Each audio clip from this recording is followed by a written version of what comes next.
नमस्कार, आप देख रहे हैं इंडिया न्यूज। आपके साथ मैं अभिषेक पांडे। बुलेटिन की शुरुआत इस वक्त की बड़ी और अहम जानकारी के साथ करेंगे। तो आपको बता दें कि बड़ी जानकारी इस वक्त सामने आ रही है। आपको बता दें कि बड़ी जानकारी गौरक्षा के लिए आप बता दें कि हरियाणा सरकार का बड़ा कदम। बड़ी जानकारी, अहम जानकारी आपको दें जो इस वक्त सामने आ रही है। सरकार ने हर जिले में करेगी काउ टास्क फोर्स का गठन और जिला स्तर पर 11 सदस्यीय काउ टास्क फोर्स बनाई जाएगी। तो बड़ी जानकारी दे रहे हैं आपको जो इस वक्त सामने आ रही है। गौ सेवा आयोग चेयरमैन के नेतृत्व में यह फोर्स काम करेगी। तो बड़ी जानकारी, अहम जानकारी, एसपी, एडीसी और पशुपालन विभाग के उप निदेशक इसमें शामिल किए जाएंगे। ये बड़ी जानकारी जो इस वक्त सामने आ रही है आपको बता दें। यहाँ पर काउ टास्क फोर्स का गठन किया जाएगा और आपको बता दें कि जिला स्तर पर इस टास्क फोर्स के प्रमुख डीसी होंगे। तो बड़ी जानकारी इस बारे में आपको बता दें कि नवंबर 2020 में फैसला लिया गया था और अब इस फैसले को धरातल पर उतारने की तैयारी सरकार ने फैसले का नोटिफिकेशन आपको बता दें कि जारी कर दिया है। बड़ी जानकारी, नोटिफिकेशन के बाद अब टास्क फोर्स का गठन शुरू होगा। तो बड़ी जानकारी आपको दे रही है जो इस वक्त सामने आ रही है।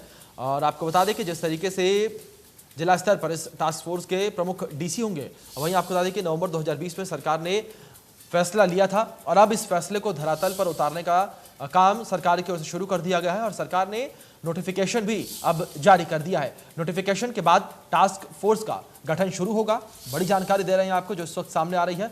और आपको बता दें कि गैर सरकारी सदस्य शामिल होंगे टास्क फोर्स में और सरकारी सदस्य भी इसमें शामिल होंगे।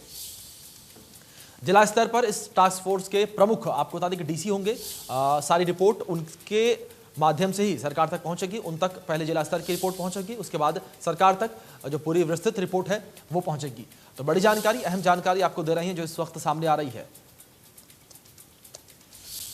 तो बड़ी जानकारी जो इस वक्त सामने आ रही है आपको बता दें, टास्क फोर्स के सरकार और गैर सरकारी लोग जो हैं इसमें शामिल होंगे। गौरक्षा के लिए आपको बता दें कि टास्क फोर्स का गठन किया गया है। तो बड़ी जानकारी आपको दे रहे हैं जिस तरीके से लगातार गौ हत्याएं होती रहती हैं, उसको कम करने के लिए गौरक्षा के लिए इस टास्क फोर्स का गठन किया गया है। आपको बता दें कि नवंबर 2020 में यह फैसला लिया गया था कि इस तरीके के टास्क फोर्स का गठन किया जाएगा जो गायों की रक्षा करेगी, जो गौरक्षा करेगी। वहीं अब इस फैसले को, इस निर्णय को धरातल उतारने की तैयारी सरकार की ओर से कर दी गई है और नोटिफिकेशन भी इस एवज में जारी कर दिया गया है सरकार की ओर से।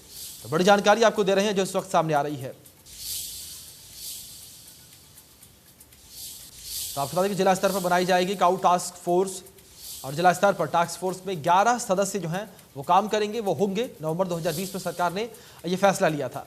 तो बड़ी जानकारी आपको दे रही है जो इस वक्त सामने आ रही है। तो गौरक्षक समिति का गठन किया जाएगा और गौकशी रोकने के लिए टास्क फोर्स बनाने पर फैसला हुआ है और मुखबिरों और खुफिया नेटवर्क के जरिए आपको बता दें कि तस्करी रोकी जाएगी। तस्करी और गौकशी के बारे में जानकारी जुटाना उद्देश्य होगा इस फोर्स का और तस्करी और आपको बता दें कि तस्करी को रोकना भी इस फोर्स का बड़ा कदम होगा और बड़ा पहलू इस फोर्स के लिए होगा।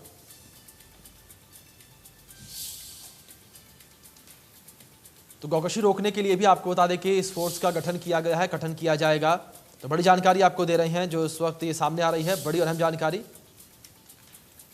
लगातार तस्करी और गौकशी जो होती रहती है उस तस्करी और गौकशी को रोकने के लिए आपको बता दें कि इस फोर्स का गठन किया जाएगा। ये फोर्स का काम होगा कि लगातार जिस तरीके से तस्करी होती है गायों की, गौकशी होती है, उस पर रोक लगाई